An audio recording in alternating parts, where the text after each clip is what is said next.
კვარტეტი არპეჯიონი განაცემის ბოლოს მაღვიძარა სტუმარი იქნება, ასე რომ თავად შეგიძლიათ შეაფასოთ მათი მუსიკა. ახლა კი სულ სხვა თემაზე ვსაუბრობთ. 20 დეკემბერს მწერალთა სახლში შედგება კრებულის კარი გამიღეს პრეზენტაცია. კრებულში თანამედროვე ქართველი მწერლების ნაწარმოებებია შესული, რომლებიც ჯანმრთელობის პრობლემების მქონე ადამიანთა ცხოვრებას ეხება. პროექტის შესახებ სტუმართან ერთად ვისაუბრებთ. ერეკლი დეისაძე მწერალი გახლავთ ჩვენი სტუმარი. დილამშვიდობის. დიდი მადლობა სტუმრობისთვის. უმნიშვნელოვანესი პროექტია, საინტერესოა რამ განაპირობა მისი მსგავსი ფორმა და როგორ ფიქრობ ამ თემების მხატვრული ილუსტრირება ხელს შეუწყობს იმ სტიგმის შემცირებას, რაც რეალურად ნამდვილად არსებობს.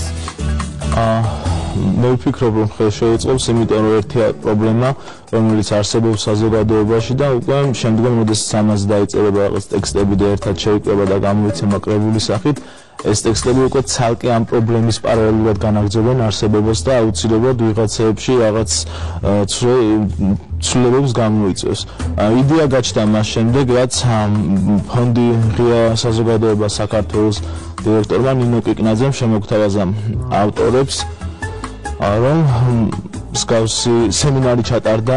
პირველი სემინარი იყო აზბეგში, სადაც უშუალოდ შეხება ჰქონდა ამ ადამიანებთან ერთი ტექსტები დაიწერა შემდეგ უკვე. კი, პირველი შეხვედრა იყო ყაზბეგში სასტუმროში, სადაც ჩვენ უშუალოდ მოვისმენთ ამ პაციენტებისგან ეს ისტორიები და იმდენად დამოხტულები ვიყავით და ესეთი ნაყოფიერი სემინარი იყო, რომ ტექსტზე მუშაობა საერთოდ მე პირადად არც გამიჭირდა, მაშინა დავიწყე. მასშტაბური თემა არის, მე გულისხმობ ამ შემთხვევაში თუნდაც ავადმყოფობებს, ანუ რაღაც ძალიან მძიმე აქ იყო, ანუ წამალდამოკიდებული ადამიანები, ჰეპატიტი, შიცი, პალიატიური მზრუნველობა და სხვა უამრავი სამწუხაროდ მძიმედ დაავადებულ ადამიანებს აქვს და თვითონ ნაწარმოებებზე მაინტერესებს, ანუ გასაგებია რომ ეს გარკვეულად ამ საკითხს მიემართება, მაგრამ ტექსტებში აისახა უშუალოდ თუ ეს შეიძლება ვთქვათ რაღაც თვალსაზრისით ალეგორიულიც ყოფილა. ტექსტები მნიშვნელოვანი იმით არის, რომ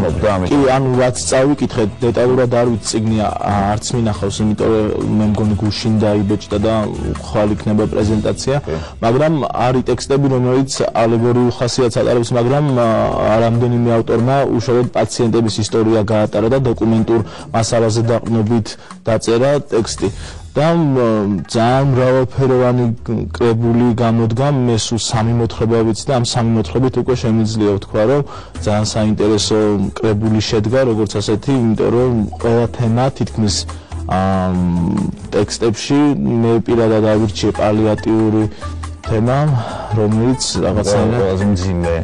კი, იმიტომ რომ რაც მოვისმინე იქ მართლა ძალიან შეგისმენთ. რამე სიჯი უნდა გქონდეს აი ამ კრებულს, ცოტა ვთქვათ შეიძლება ეს უხერხულად ჟღერს, მაგრამ აი ვთქვათ რა უნდა თქვას, რომ აი ყველაფერი კარგად იქნება?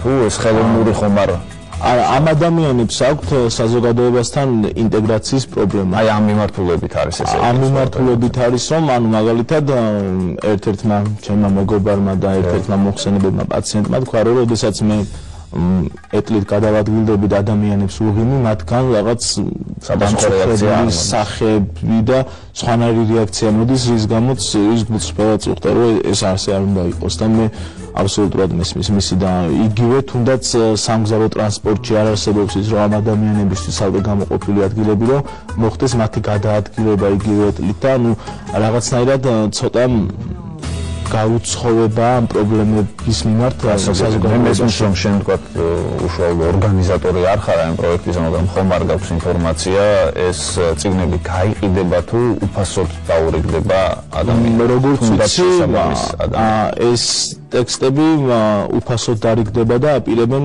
თუ არ ვცდები ინგლისურადაც რომ თარგმნონ ეს წიგნი და უკვე რაღაცნაირად მიაწოდონ თეატრებს, ბიბლიოთეკებს და ამით მოხდეს უკვე სკოლებს. უფრო ძირითადად არის საგანმანათლებლო სისტემაში რომ შევიდეს ეს ტექსტები, რომ ამაზე დაიწყოს გრაჩვეობა, მე შეიძლება ვიღაცას სურვილი გაუჩნდეს, რომ სცენაზე გააცოცხლოს ან ფილმი გააკეთოს, ეს უკვე შემდგომი განვითარება და შემდგომი ეტაპია, მაგრამ მნიშვნელოვანი ამბავია, სანამ დავასრულებთ დავაანონსოთ პრეზენტაცია. მე მგონი გაიმართება ხვალ წერალთა ხვალ გაიმართება მწერალთა სახლში 9 საათზე და სულელები ვინც იქნებიან შეიძლებათ რომ მოგზავნեն და უშუალოდ იქნება ტექსტის საკითხვა ნიკა მაჩაიძე გააფორმოს მუსიკით რომ ცოტა მოსაწყენი არ იყოს ეს ტექსტი და წავიკითხავთ ნაწყვეტებს დიდი მადლობა მე სამწუხაროდ ვერ დაგესწრებით საქართველოში არ ვიქნები მაგრამ დარწმუნებული ვარ რომ ბევრი სტუმარი გეყოლებათ და ამ საქმეს აუცილებლად სჭირდება გაგრძელება დიდი მადლობა მაყურებელს შევახსენებ რომ მოგვიძრა სტუმარი იყო მწერალი ერეკლე დეისაძე ხვალ კი 20 დეკემბერს მწერალთა სახლში შედგება კრებულის კარი გამიღეს პრეზენტაცია და ჩვენ სწორედ ამ გამოცემაზე ვსაუბრობთ რაც შეეხება გაღებულ კარს გავაღოთ სოფლიოს კარი და გავიგოთ თუ რა ხდებოდა სოფლიო